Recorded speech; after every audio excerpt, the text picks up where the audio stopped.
मेरे पति विकास civil supervisor हैं। कंस्ट्रक्शन का काम जहां होता है उन्हें वहां जाना होता है। कभी किसी साइट पर तो कभी किसी साइट पर उनका काम होता है।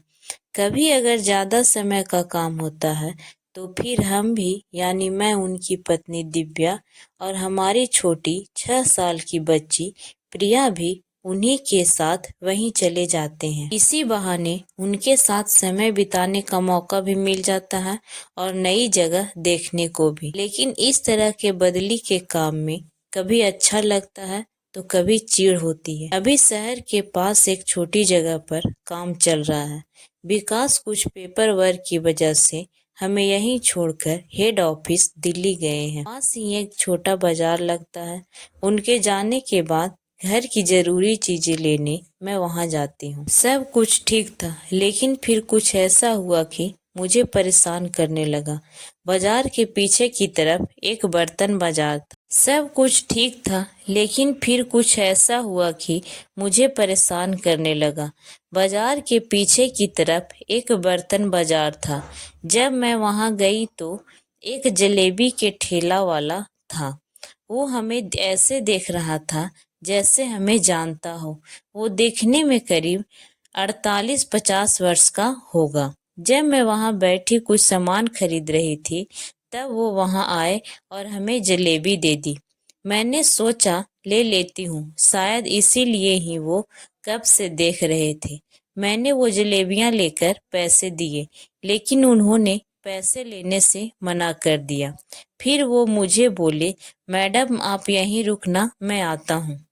आचरण तो अच्छा था, लेकिन एक अनजान शख्स से मुझे बात करना ठीक नहीं लगा, इसलिए मैं वहां से निकल गई। मैं उस बात को भूल गई। ऐसा भी कुछ याद रखने लायक उसमें था नहीं। जब मैं 3 दिन बाद फिर वहां गई तो मुझे उन्हें देखकर याद आया, इसलिए मैं उनसे बचकर वहां से चली गई ताकि वो मुझे देख नहीं पाए। मैं अपना काम खत्म करके घर चली आई। मैंने घर पहुंचकर दरवाजा बंद किया, तभी दरवाजे की बेल बजी। मैंने जाकर दरवाजा खोला। मैं देखकर डर गई। दरवाजे पर वही जलेबी वाला था। उसे देखकर मैं घबरा गई और उसके कुछ बोलने के पहले ही मैंने बोला, क्या काम है? तुम मेरा पीछा क्यों कर रहे हो? बुलाऊं किसी को? दोबारा यहाँ दिखना मत। मेरे जोर से बोलने और गुस्से से वो डर गया और घबरा कर भाग गया। मैंने कभी किसी को इस तरह बोला नहीं था, लेकिन मुझे ऐसा करना पड़ा। यह बात मैंने विकास को बताई। उन्होंने बोला कि मेरे आने तक ख्याल रखो और मार्केट मत जाना, मैं आकर देखता हूँ। विकास 3 दिन बाद ही आने वाले थे। विकास जब आए तब अगले दिन हमारा फिर बाजार जाना हुआ। उन्होंने कहा कि कौन है बताओ, जरा मैं भी देखूं कि कौन है जो घर तक आया था। उन्होंने देखा, उसे वो अभी भी ठेले पर जलेबी बेच रहा था। उन्होंने देखते ही कहा कि मैंने इसे पहले कहीं देखा है पर याद नहीं आ रहा। वो वहां उस ठेले के पास गए। उन्हें देखते ही वो पहले खुश हुआ और फिर बोला, साहब आप मुझे गलत मत समझना, मैं आपका पीछा नहीं कर रहा हूँ। विकास बोले कि मैंने पहले कहीं देखा है तुम्हें। वो ठेले वाला बोला, हाँ साहब, मैं उस दिन भी आपसे ही मिलने आया था, पर मैडम मुझे गलत समझ गई। आपका एहसान है मेरे पर, बस उसी का शुक्रिया करने आया था। विकास का काम ऐसा है कि उन्हें बहुत काम करने वालों के साथ मिलना होता है, इसलिए उन्हें शुरू में ऐसा ही लगा उसने उसे पहले भी कहीं देखा है। विकास ने उनके यह कहने पर पूछा, आप कौन हैं और कैसा एहसान? वो व्यक्ति बोला, साहब आपकी साइट थी 3 साल पहले, यहाँ से 200 किलोमीटर दूर एक शहर में। मैं उस समय आपके केबिन की देख रेख, पानी भरना और सफाई का काम करता था। करीब 6 महीने आप वहां रहे थे। मुझे आपने कम देखा होगा, क्योंकि मैं अपना काम करके चला जाता था। मैं वहां था जब मुझे पैसे की सख्त जरूरत थी। घर में बहुत समस्या थी। सारा पैसा जो भी कमाता था घर में देता था। खाने का भी पैसा नहीं बचता था। कई दिनों तक तो काम चलाया, लेकिन फिर एक दिन भूखा था तो आपका डब्बा दिखा। मैं जब सफाई करता था तब आप बाहर चले जाते थे। एक दिन मुझे भूख लगी तो मैंने आपके डब्बे में से एक रोटी निकाल कर खा ली। फिर मैं ऐसा ही करने लगा। आपकी एक रोटी से मैं पूरा दिन निकाल लिया करता था।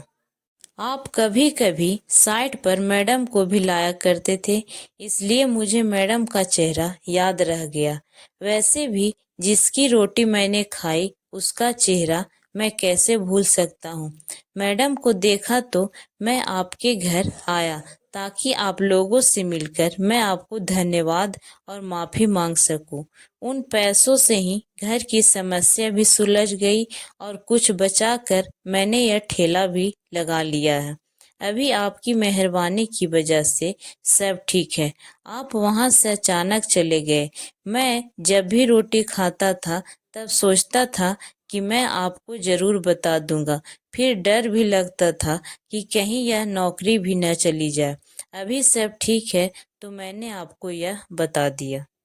मेरे पति भी एक अच्छा इंसान थे। यह सब सुनने के बाद वो बोले कि आप जैसे लोगों ही जो यह सब याद रखते हैं और उसका धन्यवाद देते हैं, वरना लोग तो कितना भी कर लो भूल जाते हैं। लेकिन आप अगर मुझसे कहते तो मैं आपके लिए टिफिन भी ले आता। माफ करना, मेरी पत्नी ने आपको गलत समझा। आप कभी घर आना खाने पर अब चोरी से नहीं खाना होगा। वो व्यक्ति खुश हुआ और मैं और मेरे पति उसकी बात को बुरा नहीं माने। सच में उनकी आंखों में जो सच्चाई थी वो देखकर इंसानियत अभी है यह बात पता चला। ऐसे लोगों के लिए कुछ करने का मन करता है। आपको ये कहानी कैसी लगी हमें लाइक और कमेंट करके जरूर बताएं और भी ऐसी कहानी सुनने के लिए हमारे चैनल को सब्सक्राइब जरूर करें। धन्यवाद।